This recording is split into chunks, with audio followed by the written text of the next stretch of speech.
اور صوبہ جھارکھنڈ کے ایک بے باک خطیب اور بہت ہی مستند عالم دین حضرت مولانا و مفتی انور صاحب قاسمی دامت برکاتہم قاضی شریعت امارت شریعت رانچی حضرت والا سے میں درخواست کروں کہ آپ تشریف لائیں اور قیمتی باتوں سے ہم سبوں کو مستفیض فرمائیں۔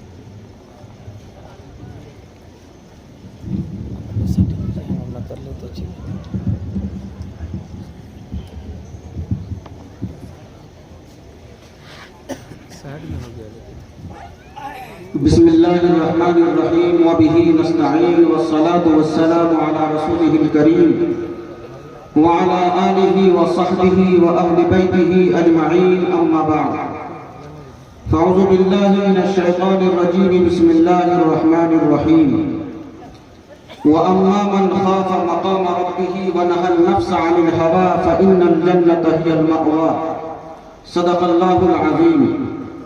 وقال النبي صلى الله عليه وسلم لا تقدس أمة لا يقضى فيها بالحق ولا يأخذ الضعيف حقه من القوي غير متعد أو كما قال عليه الصلاة والتسليم۔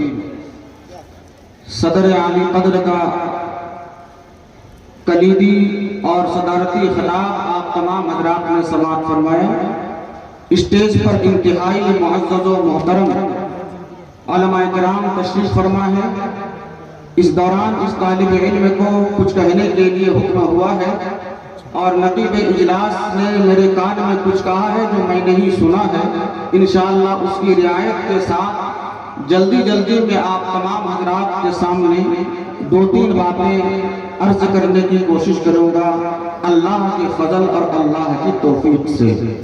میرے محترم بزرگ اور دوستو، صدر اجلاس نے اپنے خطبہ کا اختتام جس مسئلے پر مکمل کیا اور اپنے خطاب کو بند کیا، طبیعت یہ چاہتی تھی کہ اس طرح کے مسائل ہمارے اور آپ کے سامنے مزید آئیں تاکہ ہمیں اور آپ کو یہ اندازہ ہو کہ اب ہمارے درمیان جو حقوق کے معاملات ہیں، جو وراثت کے معاملات ہیں، جو ہبہ کے معاملات ہیں، جس میں ہم اور آپ منمانی کرتے ہیں، من چاہی کرتے ہیں، اللہ کی نہ مانتے ہیں نہ رسول اللہ کی مانتے ہیں، ان تمام باتوں کو تفصیل کے ساتھ ہم لوگوں کے سامنے آنا چاہیے۔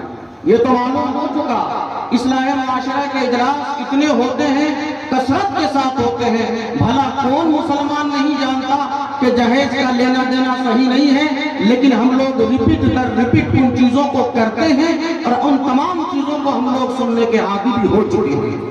لیکن میں آپ کے سامنے عرض کروں، میری طبیعت چاہتی ہے اور دل چاہتا ہے، علماء کرام کا یہاں مجمع ہے، صدر جلسہ نے جہاں پر جلسہ خطبہ ختم کیا ہے، بات وہیں سے میں آگے بڑھاتے ہوئے لے کے چلوں اور کچھ آپ حضرات کے سامنے طالب علمانہ بات عرض کروں۔ وراثت کی ایک کتاب اور مشہور ترین کتاب جو مدرسوں میں پڑھائی جاتی ہے، اس کا نام سراجی ہے، اور اس سراجی کتاب کو بڑا مشکل لوگ مانتے ہیں اور اس پہ بڑی محنتیں کرتے ہیں، طالب علم بھی اور اساتذہ کرام بھی اس پر بڑی محنت کرتے ہیں۔ وہ اکلوتی کتاب ہے علم وراثت کی، جو نصاب میں مدرسوں میں وہ کتاب داخل ہوتی ہے۔ صاحب سراجی اپنی کتاب شروع کرتے ہیں اور لکھتے ہیں تتعلق بترکۃ المیت حقوق اربعۃ مرتبۃ۔ اگر کوئی انسان مر جاتا ہے، زمین و جائیداد چھوڑا ہے، گھر مکان چھوڑا ہے، بینک بیلنس چھوڑا ہے، دکان کاروبار چھوڑا ہے، تو کہا ان چھوڑے ہوئی تمام چیزوں میں، چھوڑے ہوئے تمام اشیاء میں ابھی وارثوں کا حق متعلق نہیں ہوتا، بلکہ 4 طرح کے حقوق متعلق ہوتے ہیں، ترتیب وار مرتب انداز میں۔ پہلے اس کو کرو، پھر کرو، پھر کرو، پھر کرو۔ اگر 3 ترتیبوں سے مال بچ جاتا ہے، کہا کہ اب وارثوں کے درمیان اس کو تقسیم کیا جائے۔ نمبر 1، کوئی انسان مر گیا، مال چھوڑ کے گیا ہے، دولت چھوڑ کے گیا ہے، کاروبار ہے، گھر مکان ہے، کھیت کھلیان ہے، اور یہاں نوٹار بیٹھے تو ٹار بھی تو کہا کس طرح تقسیم کیا جائے گا؟ کہا جو الاول یبدأ بتجہیزہ وتکفیرہ من غیر تکبیر وتبذیر، سب سے پہلے ان کے مال سے، اگر کوئی مال دے دے اپنے طرف سے الگ مسئلہ ہے، لیکن اگر کوئی ان کے مال سے ان کے کفن دفن قبر وغیرہ کے تمام جو انتظامات ہوتے ہیں وہ تمام انتظام کیا جائے گا، اخراجات کیے جائیں گے، سب سے پہلا متعلق ہوتا ہے۔ اب اگر اس میں مال خرچ ہو گیا، ظاہر بات ہے وارثین کے درمیان بانٹنے کی نوبت ہی نہیں آئی، لیکن اگر مال بچتا ہے تو دوسرے نمبر پر ثم تقضى ديونه ما بقي من جميع ماله، دوسرے نمبر پر اس انسان کے بارے میں دیکھا جائے گا کہ اس کے اوپر کسی کا قرض تو نہیں ہے۔ دکان میں پان کھاتے تھے وہاں معلوم کیا جائے گا، راشن کی دکان میں معلوم کیا جائے گا، کاروبار پھیلا ہوا ہے، تمام جگہوں پر دیکھا جائے گا کہ اگر ان کے ذمہ قرض ہے، مرنے والے کے ذمہ قرض ہے، تو چھوڑے ہوئے مال سے قرض کی ادائیگی ہوگی۔ یہ دوسرے نمبر پر ہے، وارثین کا حق اس وقت تک متعلق نہیں ہوتا۔ اگر قرض ہی میں مال ادا ہو گیا، مال ختم ہو گیا، تو وارثین کا نمبر نہیں آئے گا، مال کیا آ جائے گا۔ اگر اس میں بھی مال بچتا ہے، دفن کے بعد، قرض کی ادائیگی کے بعد مال بچتا ہے، تو اب دیکھا جائے گا کہ انہوں نے کوئی وصیت تو نہیں کیا ہے، مسجد کے لیے، مدرسہ کے لیے، کسی اور کام کے لیے کوئی وصیت تو نہیں کیا ہے۔ تو کہا کہ اگر وصیت کیا ہے ثم تنفذ وصاياه من ثلث ما بقي بعد الدين، تو اب جو مال بچا ہے اس کو 3 حصہ لگایا جائے گا، اور ایک حصے میں اس کی وصیت نافذ ہوگی، وصیت کی تکمیل ہوگی، اور باقی جو 2 حصہ بچے گا، صاحب سراجی نے کہا ثم يقسم الباقي بين ورثته بالكتاب والسنة وإجماع الأمة۔ اب وارثوں کا نمبر آتا ہے اور وارثین کے درمیان مالوں کو تقسیم کیا جائے گا، جس طرح اللہ نے کہا ہے، رسول اللہ نے کہا ہے، کتاب میں مذکور ہے، سنت رسول اللہ میں مذکور ہے، اس کے مطابق اس کو تقسیم کیا جائے گا۔ تفصیل کا تو موقع نہیں، اب حضرات کے سامنے اس کو مزید تشریح کی جائے، تو میں نے یہ اشارہ کے طور پر کہا کہ مرنے کے بعد فوراً وارث جو مورث کے مال کا حقدار نہیں ہوتا، بلکہ نمبر 1 4 حقوق متعلق ہوتے ہیں۔ نمبر 1 تجہیز و تکفیر، نمبر 2 قرض کی ادائیگی، نمبر 3 وصیت کا نفاذ، اور اگر اس کے بعد مال بچتا ہے تو ثم یقسم الباقی بین ورثته بالکتاب والسنہ واجماع الامہ، تو اب جو ہے وارثوں کے درمیان اس مالوں کو تقسیم کیا جائے گا۔ علماء کرام بیٹھے ہیں، بڑی ذمہ داری کے ساتھ ایک بات میں اور عرض کروں، اگر کسی شوہر نے اپنی بیوی کو دین مہر، حالانکہ دین مہر کسی کتاب میں آپ کو نہیں ملے گا، ملے گا مہر، لیکن دین ہم لوگوں نے اس لیے طے کر دیا، دین کا لفظ ہم لوگوں نے اپنی طرف سے بڑھا دیا ہے کہ زندگی بھر اس کو ادا نہیں کرنا ہے۔ جب شوہر مر جائے گا 2-4 عورتیں بیوی کو پکڑ کر لاتی ہیں، ہمارے علاقے میں اسی طرح ہوتا ہے، وہ لاتی ہیں اور کہا کہ شوہر کے کان میں پھونک مارو کہ میں نے معاف کر دیا۔ ہمارے قاضی مجاہد اسلام صاحب قاسمی رحمت اللہ علیہ ہمارے استاد مکرم ہیں، وہ فرماتے ہیں کہ اگر اس جذباتی ماحول میں بیوی نے مہر معاف کر دیا اور بعد میں چل کر جب اس میں ہوش حواس بحال ہوئے اور انہوں نے مطالبہ کیا، تو قاضی ان کے مطالبے کو تسلیم کرے گا اور شوہر کے چھوڑے ہوئے مال پر اس کو مہر ادا کرے گا، معاف نہیں ہو سکتا۔ تو کہا کہ دوسرے نمبر پر جو قرض کی ادائیگی ہے، اگر شوہر نے اپنے بیوی کو مہر ادا نہیں کیا ہے تو اس قرض کے زمرے میں مہر بھی ہے اور بیوی کو مہر ادا کیا جائے گا۔ بیوی ہونے کی حیثیت سے اس کو الگ حصہ ملے گا جو شریعت نے مقرر کیا ہے۔ اگر اولاد ہے تو بیوی شوہر کے مال کا 8واں حصہ، اگر اولاد نہیں ہے تو شوہر کے مال کا 4تھا حصہ، یہ تو الگ ہے، لیکن مہر جو ہے جو وہ الگ، اس کے علاوہ اس کا الگ حصہ ملتا ہے جو قرض کے زمرے میں علماء کرام نے اس کو رکھا۔ تو مفتی صاحب ہمارے صدر جلسہ یہ خطاب فرما رہے تھے تو ایک ذہن میں یہ میری بات آئی، لگے اب ایک بات اور آتی ہے، میں عرض کر دوں آپ حضرات کے سامنے۔ عمومی طور پر یہ ہم لوگوں میں یہ مسئلہ ہیں کہ اگر کسی صاحب کا انتقال ہو گیا، وہ صاحب اولاد ہے، شادی شدہ ہے، بیوی کو چھوڑ کر گیا، انتقال کر گیا، باپ حیات سے ہے، تو مرحوم بچوں کی جو اولاد ہے یعنی پوتے پوتیاں، ان کو حصہ ملے گا یا نہیں ملے گا دادا کی جائیداد؟ ظاہر بات ہے شرعی مسئلہ یہ ہے کہ اسے اس پوتوں کو وراثت میں حصہ نہیں ملے گا، یہ مسئلہ بیان کرتا ہے، یہ بات صحیح ہے، لیکن میں یہ کہا کرتا ہوں کہ یہ ادھورا مسئلہ ہے، یہ ناقص ہے، پوچھنے والے بھی آدھا پوچھ رہے ہیں اور بتانے والے بھی آدھا بتا رہے ہیں۔ کہتا ہے کہ چھوٹے چھوٹے یتیم بچے کہاں جائیں گے؟ مسئلہ مکمل یوں ہوتا ہے کہ ٹھیک ہے کہ دادا کی وراثت میں یتیم پوتوں کو اور پوتیوں کا حصہ نہیں ملتا، لیکن یہ جو چھوٹے چھوٹے یتیم پوتے اور پوتیاں ہیں ان کے ولی کون ہے؟ تو معلوم ہوگا کہ ان کے چچا ہیں، سارے اخراجات کی ذمہ داری چچا پر آتا ہے، لیکن چچا اس مسئلے کو معلوم نہیں کرتا۔ باپ کی جائیداد میں حصہ ملے گا اس کو معلوم کرتا ہے، لیکن ان چھوٹے چھوٹے بچوں کا ہوگا کیا؟ چچا والی ہے، چچا والی جو ولی ہے اس والی کی ذمہ سارے اخراجات آتے ہیں، لیکن اس سے وہ بھاگتا ہوا نظر آتا ہے۔ یہ کچھ باتیں اتفاقی طور پر میرے ذہن میں آئی جو آپ حضرات کے سامنے میں نے عرض کیا۔ اللہ تبارک و تعالیٰ نے ایمان والوں سے عہد لیا ہے، ایمان والوں کو کہا ہے یا ایھا الذین آمنوا لا تخونوا اللہ والرسول وتخونوا اماناتکم وانتم تعلمون۔ اے ایمان والوں، اللہ کے ساتھ، رسول اللہ کے ساتھ بے وفائی کا معاملہ نہ کرو، خیانت کا معاملہ نہ کرو، اور امانتوں میں خیانت کا معاملہ نہ کرو۔ یہ اللہ تبارک و تعالیٰ نے قرآن کریم کے اندر واضح طور پر بیان فرمایا ہے۔ اس کو میں مکمل کروں گا، لیکن ابھی ہمارے مفتی صاحب صدر جلسہ فرما رہے تھے کہ ذرا ایکو کو کم کر دیجئے، ہم لوگوں کو روزانہ مائک سے واسطہ پڑتا ہے۔ دھنباد کے ایک بڑا پروگرام میں موجود تھا اور مجھ طالب علم سے پہلے ایک مشہور مقرر کا خطاب ہو رہا تھا، ان کو جو وقت دیا گیا تھا وقت سے بہت پہلے انہوں نے تقریر کو مکمل کیا اور اس گناہگار کا نام لیتے ہوئے کہا کہ میں اپنے وقت جو میرا بچا ہوا ہے وہ وقت میں فلاں صاحب کو ہبہ کرتا ہوں، وہ دیتا ہوں۔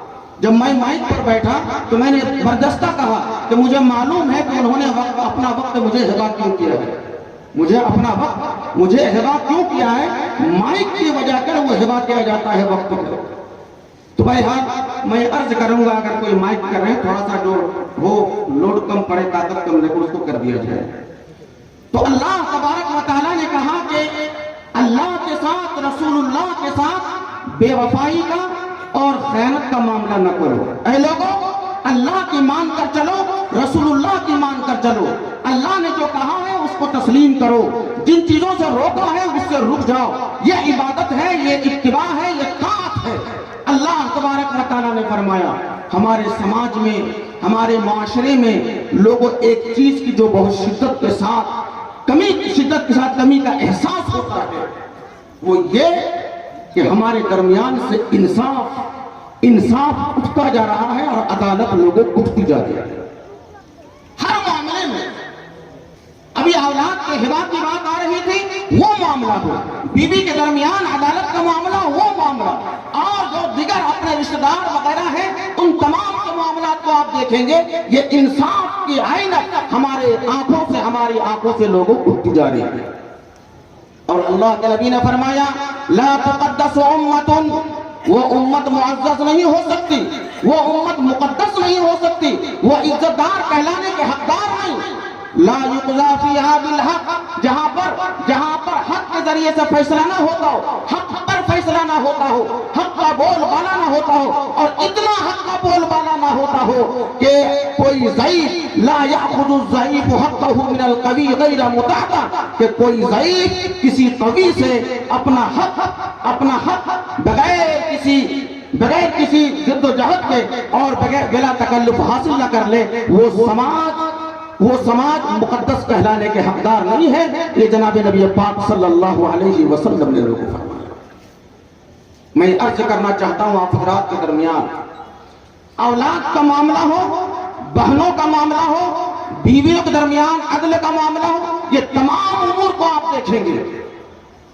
یا اگر ہمارے درمیان کوئی معاملہ آیا ہے، ہم اس کے لیے پنچایتی کر رہے ہیں، کمیٹی میں بیٹھے ہیں، فیصلہ کے لیے بیٹھے ہیں. اللہ نے کہا ہے واتقوا اللہ، اے لوگو جب بیٹھو تو اللہ سے ڈرتے ہوئے انصاف کے تقاضے کو پورا کرو. اور اللہ کے نبی نے فرمایا عدل ساعۃ خیر من عبادت 60 سنہ، کہیں کہا گیا 70 سنہ. ایک لمحے کے لیے انصاف کر جانا یہ 60 سال 70 سال کی نفلی عبادت سے بھی بہتر ہے. یہ جناب نبی پاک صلی اللہ علیہ وسلم کا فرمان. کل تک کی بات تھی ہمارے باپ داداؤں کے نام ٹھیک سے نہیں تھے، کسی کا کچھ نام پڑ گیا، کسی کا موسم کے اعتبار سے، کسی کا مہینہ کے اعتبار سے، لیکن وہ درخت کے چھاؤں میں گمچھا باندھ کر لنگ اور گنجی پہن کر جب بیٹھ کر انصاف کیا کرتا تھا تو غیر مسلم بھی آ کر کہتا تھا کہ یہ محمد کا غلام ہے، کبھی انصاف کے پلے کو جھکنے نہیں دے گا. وہ فیصلہ کیا کرتا تھا. آج ہمارے آپ کے لیے کتنے افسوس کی بات ہے کہ ہم در در کے ٹھوکریں کھا رہے ہیں. جہاں سے انصاف پھیل رہا ہے وہاں پر پھیلنا بند ہو گیا اور ہم آپ دوسرے سے انصاف کرانے کے لیے در در کی ٹھوکریں کھا رہے ہیں.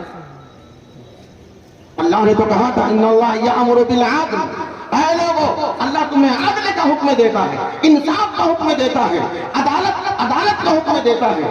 حضرت عمر ابن عبدالعزیز رحمت اللہ علیہ کے دور میں انہوں نے کہا تھا کہ تمام لوگ جو جمعہ میں خطبہ دیتے ہیں ان کو کہیے کہ اس آیت کو جمعہ کے خطبے میں پڑھا کرے، تلاوت کیا کرے. اور اسی وقت سے یہ آیت کی تلاوت کسی نہ کسی جہت سے جمعہ کے خطبہ میں یہ بات شامل ہے. اللہ انصاف کا حکم کرتا ہے. اللہ کے نبی نے ایک جگہ کہا کہ لوگو خیرکم خیرکم لأہلہ وانا خیرکم لأہلی، اے لوگو اپنے اہل و عیال کے لیے جو بہتر ہے حقیقت میں وہی بہترین انسان ہے. حقیقت میں بہترین انسان ہے. اہل و عیال کون ہے؟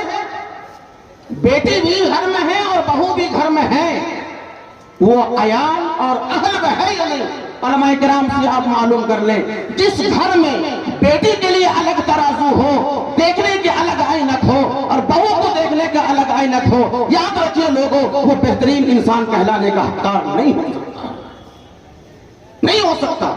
باہر میں آپ نمازی بن سکتے ہیں، باہر میں آپ حاجی بن سکتے ہیں اور نیک انسان بن سکتے ہیں، لیکن اللہ کے نبی نے فارمولہ دیا، اللہ کے نبی نے جو ماڈل بتایا کہ وہ انسان بہتر ہے، وہ انسان اچھا ہے، بہترین ہے جو اپنے گھر والوں کے نظر میں بہترین ہے، جو گھر والوں کے نظر میں اچھا ہے. جس طرح گھر والوں میں بیٹی شامل ہے اسی طرح گھر والوں میں بہو بھی شامل ہے. میں کیا بات عرض کرنا چاہتا ہوں، تفصیل کا موقع نہیں، امید کہ آپ تمام حضرات ان چیزوں کو لوگوں سمجھ رہے ہیں. میرے ذہن میں یہ بات لائی گئی کہ آج کے اس مجلس میں پردہ میں بیٹھی ہوئی کثرت کے ساتھ مایا اور بہنیں بھی موجود ہیں. ہمارا نوجوان طبقہ بھی یہاں پر موجود ہے. بڑی ذمہ داری کے ساتھ میں ایک بات عرض کرنا چاہتا ہوں، ملک کے حالات کو سامنے رکھیے. دو چار بے قابو نوجوان سامنے آ جائے، ایک کلمہ کو نوجوان جو اپنے محلے کا بڑا طاقتور انسان ہے، اپنے محلے میں بڑا بہادری کا مظاہرہ کرتا ہے، بستی میں آبادی میں 4-5 آدمی سامنے آ جائے تو ان کی زبان سے کوئی ایسی ویسی بات نکل جائے جو شریعت اجازت نہیں دیتی.